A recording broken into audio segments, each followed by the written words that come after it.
He thought forcing her to play would make the audience laugh, but in less than 3 minutes, no one in that room would dare make a sound. The golden lights of the Grand Ellington Theatre shimmered across polished marble floors, reflecting the quiet luxury that only the city's elite could afford, where tickets sold for hundreds of dollars and reputations were built or destroyed in a single performance. And yet, moving almost invisibly along the edges of that grandeur, Clara Whitmore kept her head down, her hands steady as she wiped the glossy surface of a Steinway grand piano, her simple gray cardigan and worn shoes making her look like she belonged to the background, not the stage, not the spotlight, not the world of tailored suits and whispered prestige that surrounded her. And no one paid her any attention, not really, not the ushers, not the musicians, and certainly not Adrian Blackwood, the celebrated maestro whose name alone could sell out an entire season, a man known not just for his brilliance, but for the sharp edge of his ego, the kind that cut quietly but deeply, the kind that believed greatness gave permission to look down on everyone else. And as he stood near the center of the stage, adjusting the cuffs of his immaculate black suit, his voice carried just enough irritation to silence the scattered chatter of the rehearsal audience. Again, he said, his tone flat, unimpressed, the pianist before him faltering under pressure, missing notes that seemed to echo louder than they should, and Adrian exhaled slowly, glancing around the room with visible disappointment. Is this what passes for talent now? He added, not loudly, but enough for people to hear. Enough for a ripple of uncomfortable laughter to move through the seats. And it was in that moment, in that thin slice of impatience and pride, that his eyes drifted toward Clara, standing near the piano with a cloth still in her hand, her posture quiet, unassuming, almost invisible, and something about that stillness seemed to irritate him even more, perhaps because it reflected everything he wasn't, or perhaps because he needed someone easier to control, easier to diminish. And a faint smile touched his lips, not warm, not kind, but deliberate, calculated. You, he said, pointing casually, as if selecting an object rather than a person, and for a second, Clara didn't move. Not because she didn't hear him, but because she understood exactly what was about to happen, the familiar shape of humiliation forming before it even began. Yes, you. Adrian repeated, louder this time, the room turning, eyes shifting, curiosity building in quiet waves. Come here, he added, gesturing toward the bench, and there was a pause, a small one, almost imperceptible, where Clara's fingers tightened slightly around the cloth, her eyes lowering for just a moment as if measuring something deeper than fear, something older than discomfort. And then she stepped forward, slow, steady, the sound of her shoes barely audible against the stage floor, each step drawing more attention, more whispers, more expectation, until she reached the piano, the same instrument she had just been cleaning, now transformed into a stage for something else entirely. And Adrian leaned back slightly, folding his arms, his voice carrying that polished edge of mockery he wore so effortlessly. Let's see, he said, glancing toward the audience with a hint of amusement. What a cleaning lady can do. And a few people chuckled, not loudly, but enough to fill the silence with something uncomfortable, something sharp, and Clara sat down without a word, her movements controlled, deliberate, as if she had done this before, though no one in that room believed she had. Not really, because to them she was just part of the background, just another unnoticed figure in a place built for brilliance. And yet, as she placed her hands gently above the keys, not touching them yet, just hovering, the faintest shift passed through her expression, subtle, almost invisible, but real, like a memory waking up after a long, quiet sleep. And for a moment, the room held its breath without even realizing it, because something had changed, something no one could quite name. And somewhere deep beneath the polished surface of that grand theater, beneath the arrogance, the laughter, the assumptions, a different story was about to begin. Her fingers had not touched the keys yet, but something in the air had already shifted, subtle and undeniable, like the moment before a storm that no one sees coming until it is already too late. And Adrian Blackwood, still standing with his arms folded, watched her with a faint smirk that suggested complete control, complete certainty, because in his mind this was already over, already decided, just another brief amusement to remind everyone in the room who truly belonged on that stage. And yet Clara did not look at him, not once, her gaze resting instead on the piano as if it were not an object, but something familiar, something that had once known her.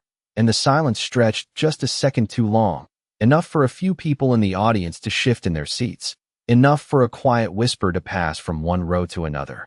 "Is she even going to play?" someone murmured, and a soft chuckle followed.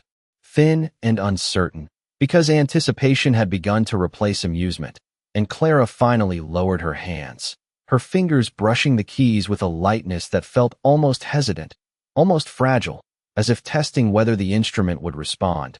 And the first note came out soft, so soft it nearly disappeared into the vast space of the theater, and for a brief moment it seemed to confirm exactly what everyone expected, that this would be awkward, forgettable, a quiet failure dressed up as a joke. And Adrian exhaled slowly, already turning his attention away, already dismissing her before she had even begun. But then the second note followed, and then a third, and something about the spacing, the precision, the deliberate pacing of each tone began to form a pattern that did not belong to hesitation at all. It belonged to control, and the melody unfolded slowly, deliberately, like someone opening a door they had closed years ago, revealing something far deeper than anyone in that room was prepared to understand. And Clara's posture changed almost imperceptibly, her shoulders relaxing, her movements becoming fluid, confident, as if the quiet woman who had walked onto that stage had stepped aside for someone else entirely, someone who did not need permission to be there. And the notes grew richer, more complex, weaving together in a way that demanded attention, that pulled the room inward, one breath at a time, and the scattered whispers faded, replaced by something heavier, something more focused, as heads began to turn back toward the stage, not out of curiosity now, but recognition that something unexpected was happening. And Adrian's eyes flickered back, just briefly at first, the faintest crease forming between his brows as he listened, really listened, for the first time, and what he heard did not match the narrative he had already written in his mind, because there was no uncertainty in her playing now, no trace of the hesitation he had expected, only clarity, intention, and a depth of expression that did not come from practice alone. It came from experience, from years, from something lived and carried quietly beneath the surface. And a man in the third row leaned forward slightly, his hand pausing mid-motion as if he had forgotten what he was doing. And a woman near the aisle lowered her phone, no longer interested in capturing a joke, because the room had begun to change in a way that no one could ignore. And Clara continued, her fingers moving with increasing confidence across the keys, the melody rising, expanding, filling the theater with a presence that felt too large for the moment that had been intended.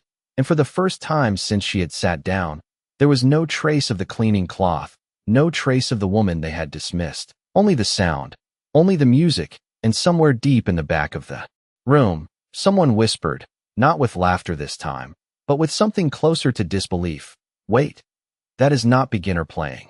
And the words hung quietly in the air, not loud enough to interrupt, but strong enough to mark the shift that had already begun, because the room was no longer watching a joke unfold, it was witnessing something else entirely, something none of them had expected. And Adrian Blackwood, standing at the center of it all, felt that certainty begin to slip, just slightly, just enough to notice, just enough to realize that whatever he thought he had started, he was no longer in control of how it would end. The music did not rush, it did not try to impress. It unfolded with a quiet authority that made time feel slower, heavier, as if every note carried intention far beyond the moment itself. And Clara's hands moved with a precision that no longer needed to prove anything. They simply existed in complete control, gliding across the keys with a familiarity that could not be faked. And the melody began to evolve, shifting from something delicate into something far more intricate, patterns emerging that only trained ears could fully recognize. And in the front rows, a few musicians exchanged subtle glances, the kind that said more than words ever could, because they were beginning to hear what others could not yet name. And Adrian Blackwood stood perfectly still now, no longer relaxed, no longer amused, his posture tightening almost imperceptibly as his eyes fixed on her hands, watching not just the performance, but the technique, the phrasing, The choices, each one deliberate, each one refined, and a quiet tension began to settle over him. The kind that comes when certainty starts to unravel, and Clara's expression remained calm, almost distant, as if the room itself had faded away, as if the years between this moment and another had simply disappeared, and for a brief instant, something flickered in her eyes, not fear, not hesitation, but memory, a stage much like this one, brighter lights, a younger version of herself seated before an audience that had once spoken her name with admiration instead of silence. And the music responded to that memory, deepening, gaining weight, as if telling a story no one else in the room knew. And somewhere near the back, an older man leaned forward, his brow furrowing as recognition struggled to surface. That phrasing, he whispered under his breath, almost to himself, that is not taught, that is lived. And the woman beside him nodded slowly, her eyes never leaving the stage, because what they were hearing now could not be dismissed as coincidence, could not be explained away as luck. It was something else entirely, something rare. And Clara's hands began to accelerate, not in a show of speed, but in a controlled rise of complexity, her fingers dancing across the keyboard with a balance of power and restraint that demanded attention, that commanded respect without ever asking for it. And the room followed her, breath by breath, note by note, until even the smallest movement felt too loud, too intrusive, and Adrian took a step closer without realizing it, drawn in despite himself, his earlier smirk gone completely, replaced by something far less comfortable, something closer to disbelief. Because the narrative he had created, the role he had assigned her, no longer fit what he was witnessing, and his mind searched for an explanation, something to restore order, but there was none, only the undeniable reality unfolding before him. And Clara continued, her playing now filled with an emotional depth that could not be ignored, each phrase carrying a weight that spoke of time, of absence, of something lost and quietly reclaimed, and the audience felt it. Even those who did not understand music, they felt the shift, the gravity of something genuine breaking through the surface of what had been meant as a performance. And a young student in the second row lowered her program slowly, her eyes wide, as if seeing possibility in a way she had not before, and the final sequence of the passage approached, the most demanding section, one that even experienced performers often struggled to execute cleanly. And Clara did not hesitate, not for a second, her fingers moving with clarity and confidence, each note landing exactly where it should, no excess, no error, only precision. And as the last chord approached, the tension in the room tightened to its peak, every breath held, every eye fixed, and when her hands finally came down to complete the phrase, the sound resonated through the theater, rich, full, undeniable, and then, just as suddenly, it stopped, and the silence that followed was not empty. It was filled with something far more powerful, something that no one dared to break, because in that moment, the room was no longer questioning who she was. It was beginning to realize that they should have never questioned her at all. The silence did not break immediately. It lingered, stretching across the theater like something sacred, something fragile that no one dared disturb, and Clara's hands rested lightly above the keys, no longer moving, no longer needing to prove anything, as if the music itself had said everything she had kept hidden for years. And for a brief moment, she simply sat there, composed, her breathing steady, her expression calm, while the weight of what had just happened settled slowly over the room. And then, somewhere near the front, a single clap echoed, sharp and unexpected, cutting through the stillness like a crack in glass. And another followed, and then another, until the sound began to grow, hesitant at first, then stronger, fuller, rising into a wave of applause that filled the entire space. Not polite, not obligatory, but genuine, undeniable, and people stood without realizing it, drawn to their feet by something deeper than etiquette, something closer to respect. And Clara did not react immediately. She did not smile, did not bow. She simply lowered her hands and looked down for a moment, as if grounding herself in the present after stepping briefly into a past that had never truly left her. And Adrian Blackwood remained where he stood, his face still, his posture rigid, the applause washing over him without meaning, because in that moment, none of it belonged to him anymore. and his eyes stayed fixed on her, searching, questioning, trying to reconcile the image he had formed with the reality now standing before him. And for the first time in a very long time, he did not have the answer, and the room began to shift again, not with laughter or whispers, but with recognition, fragments of memory surfacing among those who had been in this world long enough to remember. "Clara," someone said softly, almost uncertain, as if testing the name against the present, and another voice followed, stronger this time. "Clara Whitmore, that cannot be." And the name moved through the audience like a quiet ripple, gaining shape, gaining certainty, until it reached the stage itself, where it seemed to hang in. The air between them, undeniable now, and Clara finally lifted her gaze, her eyes meeting Adrian's for the first time, steady, unshaken, not confrontational, not seeking anything, simply present, and that was enough, because in that single look, there was no trace of the woman he had tried to diminish, only someone who understood exactly who she was. And Adrian felt something shift inside him, something unfamiliar, something uncomfortable, because the power he had relied on, the authority he had carried so effortlessly, no longer held the same weight, and the audience saw it too, not in words, but in the way he stood, in the way his certainty had faded into something quieter, something uncertain, and one of the older musicians stepped closer to the edge of the stage, his voice carrying just enough to be heard. "You were supposed to be gone," he said, not accusing, not questioning, simply stating what many had believed for years, and Clara held his gaze for a moment before responding, her voice soft, measured, but clear. "I was," she said, and nothing more, because she did not need to explain, not here, not now.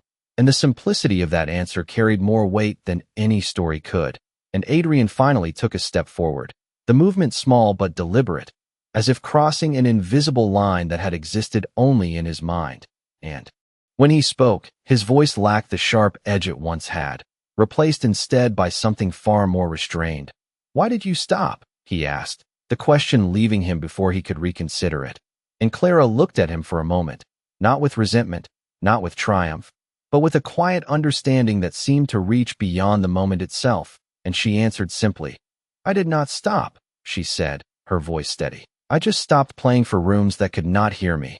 And the words settled over the stage, over the audience, over Adrian himself, leaving no space for deflection, no room for denial.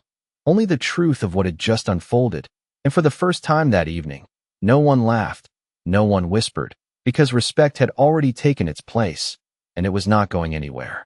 The applause did not fade quickly.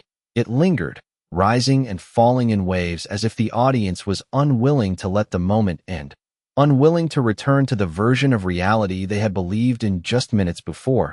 And Clara slowly stood from the piano bench, her movements calm, unhurried, as though she had already stepped beyond the need for validation, beyond the need for recognition. And yet the room continued to respond to her, people still standing, still watching, their expressions no longer filled with curiosity or amusement, but with something far deeper, something earned.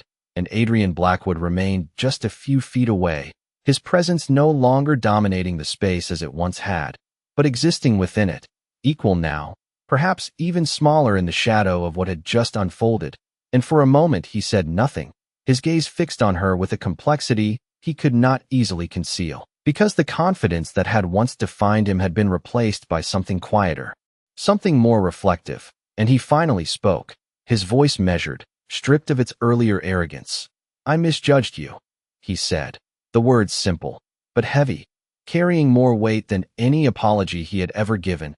And Clara looked at him, not with triumph, not with satisfaction, but with a steady calm that made the moment even more profound, because she did not need to win. She already had, not over him, but over the assumptions that had tried to define her. And she nodded slightly, acknowledging his words without holding on to them, without letting them shape her response, because her worth had never depended on his recognition, and the audience felt that too. The subtle shift from confrontation to something more meaningful, something quieter, and one of the organizers stepped forward hesitantly, clearly unsure how to proceed in a moment that had broken every expectation. "Miss Whitmore," he began, his voice respectful now, cautious. "We would be honored if you would consider performing in the upcoming gala." And a murmur of agreement moved through the crowd, a collective realization forming that they were witnessing not just a performance, but the return of something extraordinary, something that had been missing without many even realizing it. And Clara paused for a moment, her gaze drifting briefly across the room, taking in the faces, the stage, the space that had once held her past, and now held something new. And when she spoke, her voice was gentle, but clear enough to carry. "I am not here to return to what was," she said, and the room grew quiet again, listening. "I am here because I never left who I am." And the words settled softly, yet firmly, reshaping the narrative once more, and Adrian lowered his gaze slightly, absorbing that truth in a way that did not require further explanation, because he understood now, perhaps for the first time, that greatness did not need to announce itself, did not need to demand attention. It simply revealed itself when the moment called for it. And Clara stepped away from the piano, not dramatically, not seeking acknowledgement, but with the same quiet dignity she had carried from the beginning.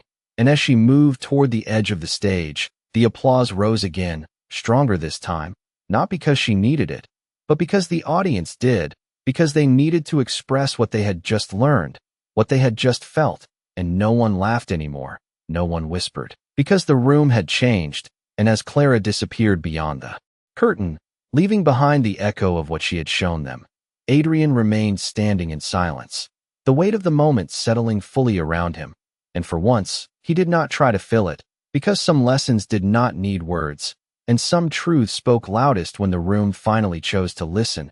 And that night, beneath the soft glow of the theater lights, everyone present carried something with them as they left, not just the memory of a performance, but the quiet understanding that respect was never something you demanded from others.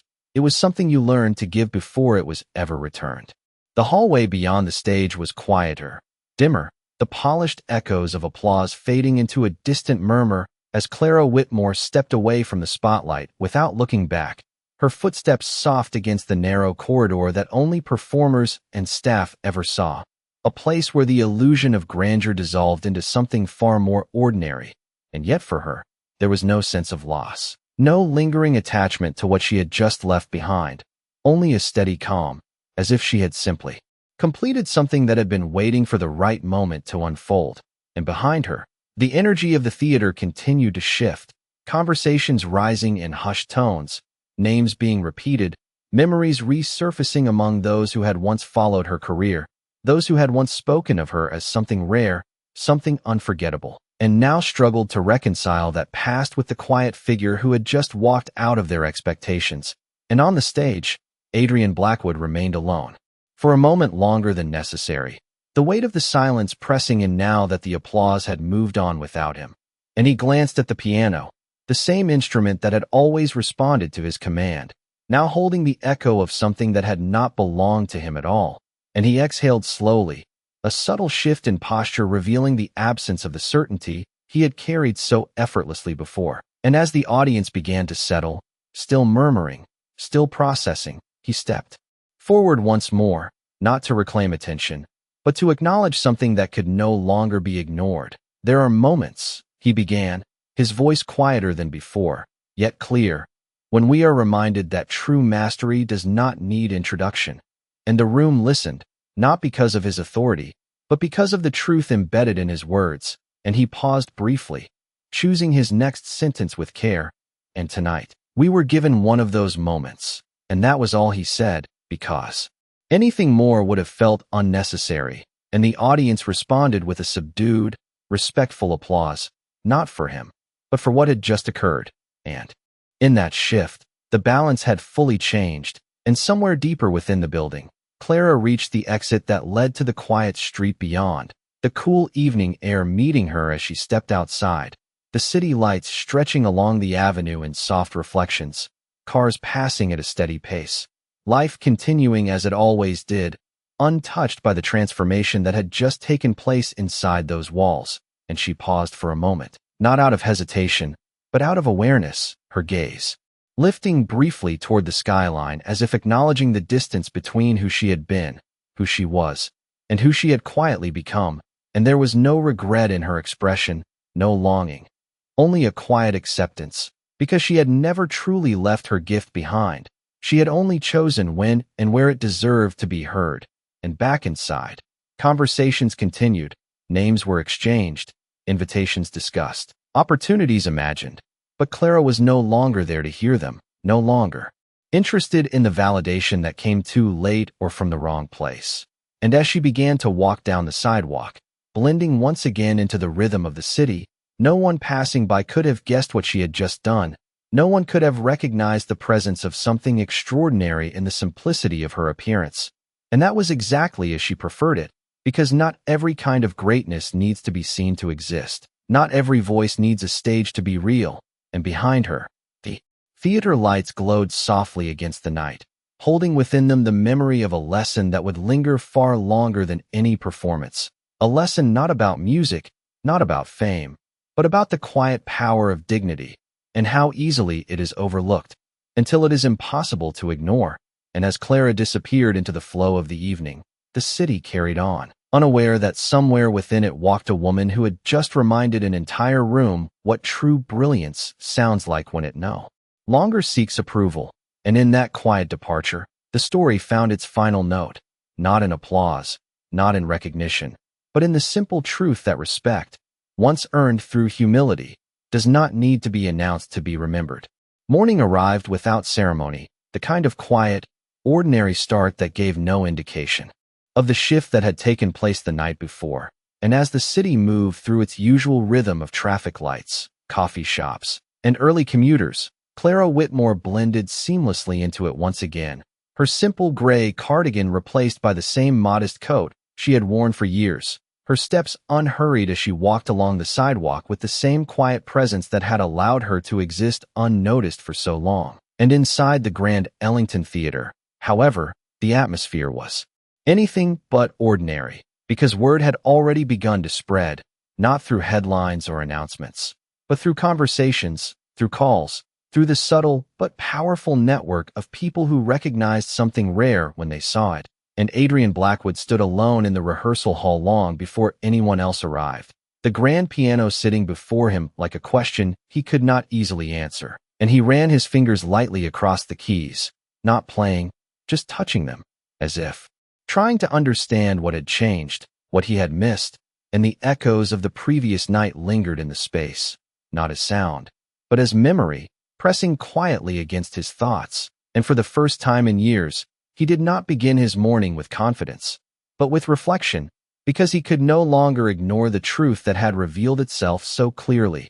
And elsewhere in the building, staff members spoke in hushed tones, repeating her name with a mixture of awe and disbelief, some pulling up old recordings, others recalling performances they had once attended, connecting the woman they had overlooked with the prodigy they had once admired.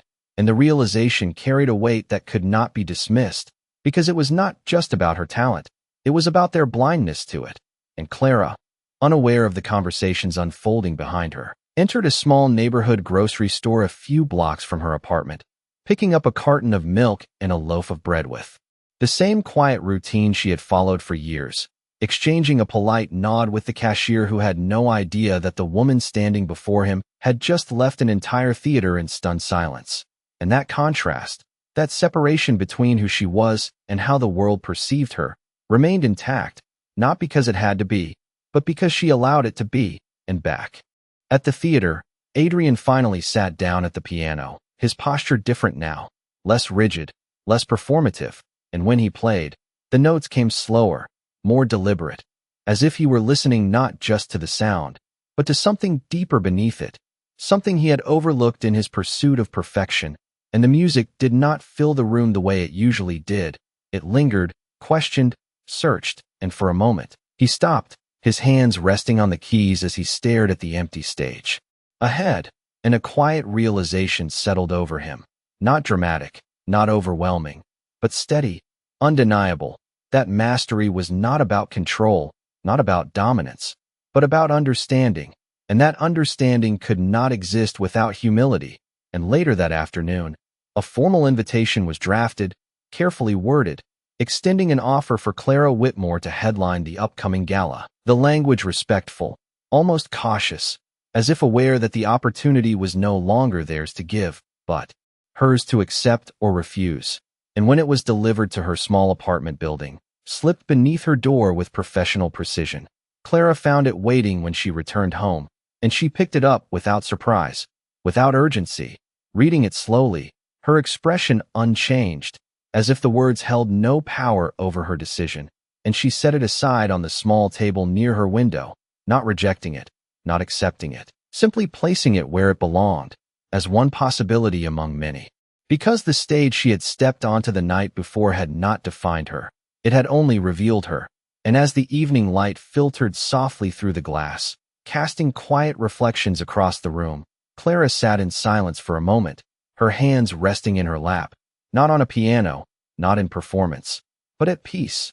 And somewhere across the city, Adrian Blackwood closed the lid of the grand piano gently, his reflection faintly visible in its polished surface, no longer seeing himself as the center of the room, but as someone who had finally begun to understand what it meant to truly listen. And though their paths had crossed only briefly, the impact of that moment continued to unfold, not in spectacle, not in applause, but in the quiet, lasting shift of perspective that neither of them would ever forget.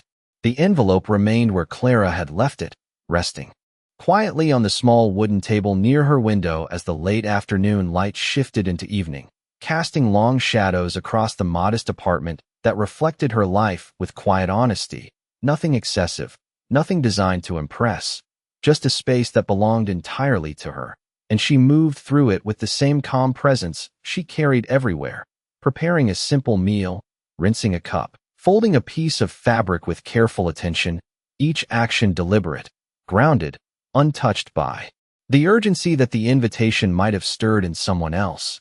And outside, the city continued its steady rhythm, unaware that within that small room sat a decision that others would consider extraordinary. Yet to Clara, it was simply a matter of alignment, not opportunity, not recognition, but whether the moment deserved her voice. And across town, the Grand Ellington Theater was already preparing for what they hoped would be her return, conversations becoming more focused, more intentional, as organizers adjusted schedules, reworked programs, and spoke with a level of caution that revealed how much had changed since the night before, because now they understood that they were not offering a platform to someone seeking validation, they were asking someone who no longer needed it. And Adrian Blackwood sat in his office overlooking the stage, the same view that had once reinforced his sense of authority, now offering something different, something quieter, as he reread the draft of the invitation that had been sent, his expression thoughtful, almost restrained, because for the first time, he understood that acceptance was not guaranteed, and that realization carried a weight he had not felt before, not fear, but respect, and he leaned back slightly, his gaze drifting toward the empty seats, remembering the way the room had changed, the way silence had replaced laughter, the way certainty had given way to something deeper, and he recognized now that what he had witnessed was not just talent, it was presence, something that could not be forced, could not be recreated on demand, and that understanding settled into him slowly, reshaping not just how he saw her, but how he saw himself.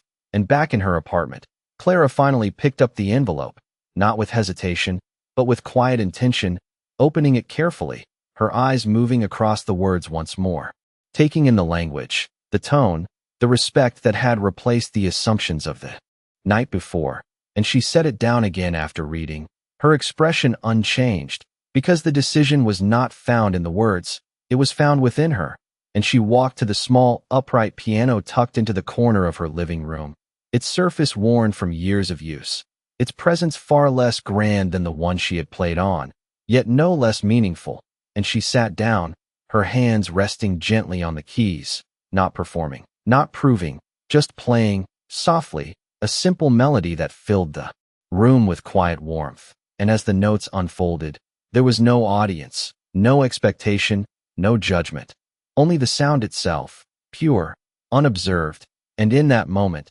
the difference became clear, because here, the music belonged entirely to her, untouched by perception, untouched by status, and when she finished, she remained still for a moment, her fingers resting lightly as if listening to the last echo fade, and then she stood, returning to the table where the invitation waited, and this time, when she looked at it, something had settled, something clear, not driven by pride, not influenced by the past, but grounded in the present, and without urgency, without drama. She reached for a pen and wrote a brief response, her handwriting steady, precise, expressing neither acceptance nor refusal in the way they might expect, but something else entirely, something that reflected her terms, her understanding of what truly mattered.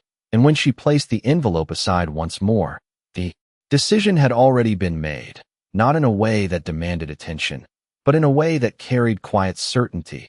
And across the city, as the theater lights prepared for another evening, no one yet knew how she would respond, only that whatever she chose, it would not be to reclaim a stage, but to redefine it. And in that quiet space between expectation and reality, the story continued to unfold, not through spectacle, but through the steady, unshakable presence of someone who had nothing left to prove and everything left to reveal.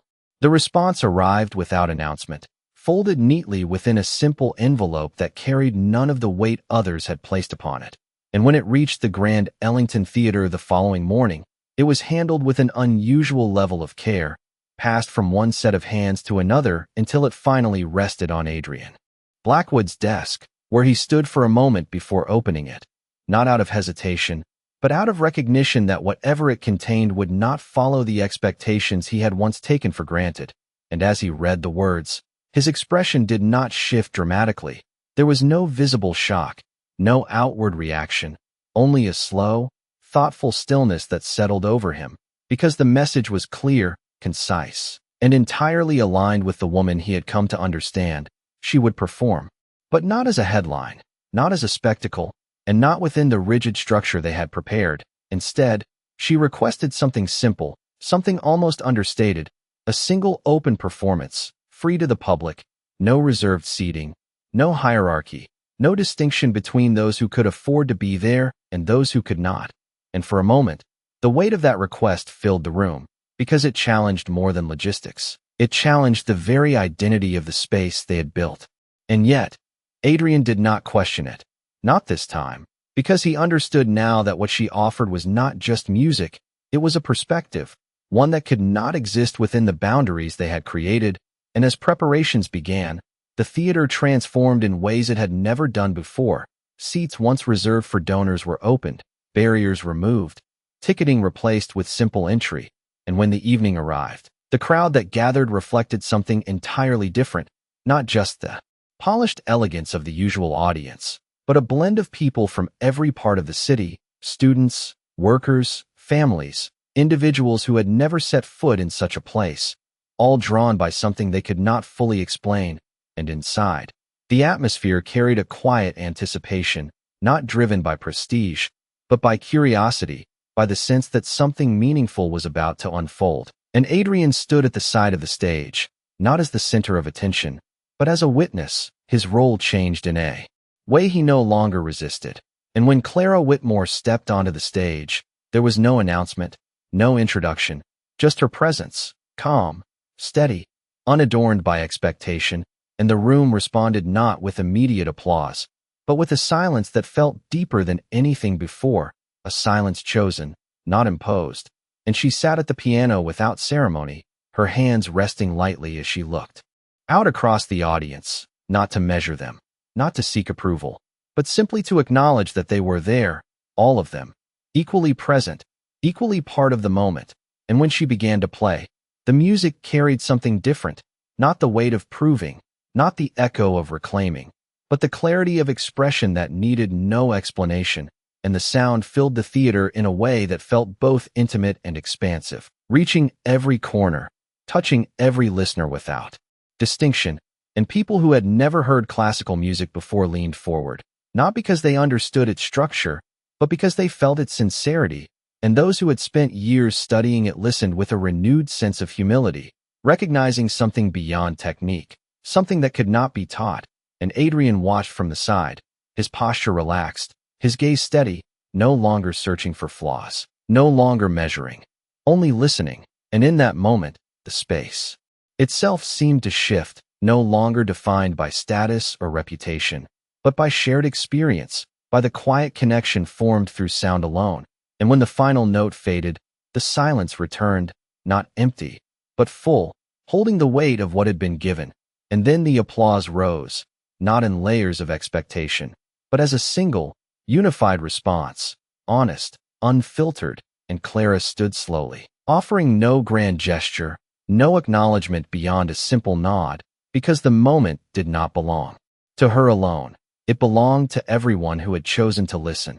And as she stepped away from the piano once more, the room remained changed, not just in memory, but in understanding, because what they had witnessed was not a return, not a comeback, but a reminder that true brilliance does not demand recognition. It reveals itself when it is ready, and that respect, once given freely, carries far more meaning than any applause that comes too late. And that night, as the doors of the theater remained open a little longer than usual, the city stepped inside, and for a brief time, the distance between greatness and humility disappeared completely, leaving behind a truth that would not be forgotten, that the most powerful voices are often the quietest, and when they finally choose to be heard, the world has no choice but to listen.